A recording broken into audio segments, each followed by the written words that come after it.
Mario, cette semaine, on parle de la période très difficile de M. Eugène Prévost, qui a presque tout perdu. Oui, exactement. Alors, c'est des jours vraiment sombres pour M. Prévost et la famille Prévost également. Les ventes d'autobus sont vraiment en baisse en 1953. L'usine passe de 200 à 100 employés. Alors, vous comprenez que ça ne va pas bien. C'est deux fois moins. À l'époque, son associé, M. Louis Bilodeau, lors d'une assemblée de l'exécutif, mentionne que s'il n'y a rien qui est fait et qu'on n'innove pas, ben, que lui, il retirerait son cautionnement.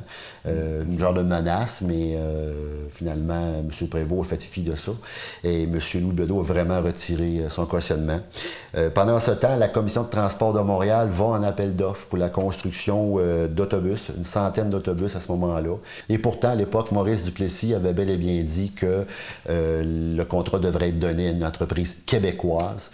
Alors, dans les appels d'offres qu'on a vus dans les procès-verbaux, Prévost ne figure jamais dans les appels d'offres. Même pas de chance, même pas la chance d'être autour de la table et de discuter de sa compagnie. Même pas. Bon, il y a certaines hypothèses qui ont été mises de l'avant, comme exemple, le Conseil de transport de Montréal était composé uniquement d'anglophones. En partant, ça aide pas. Donc, c'est ça. Ou encore, il possédait des véhicules de marque Canadian Car. Il voulait vraiment continuer dans la même lignée, d'avoir une flotte uniforme.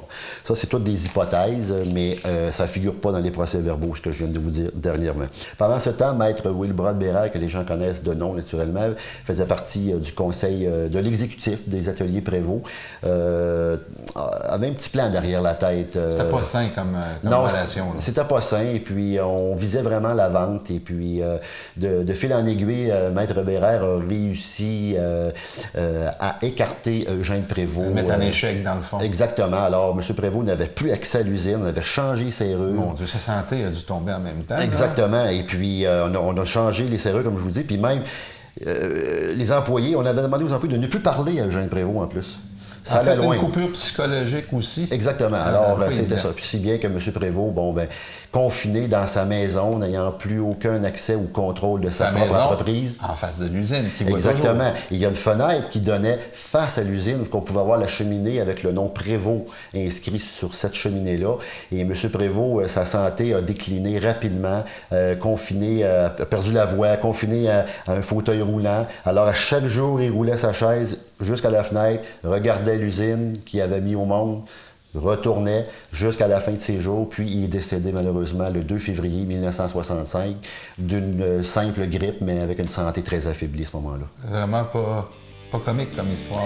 Non, c'est des jours vraiment sombres, malheureusement, un homme qui a tellement contribué à Sainte-Claire. La semaine prochaine, on parle de l'époque moderne, donc on parle vraiment d'une époque qui nous rejoint de près, celle de Prévost Car et Volvo. Exactement.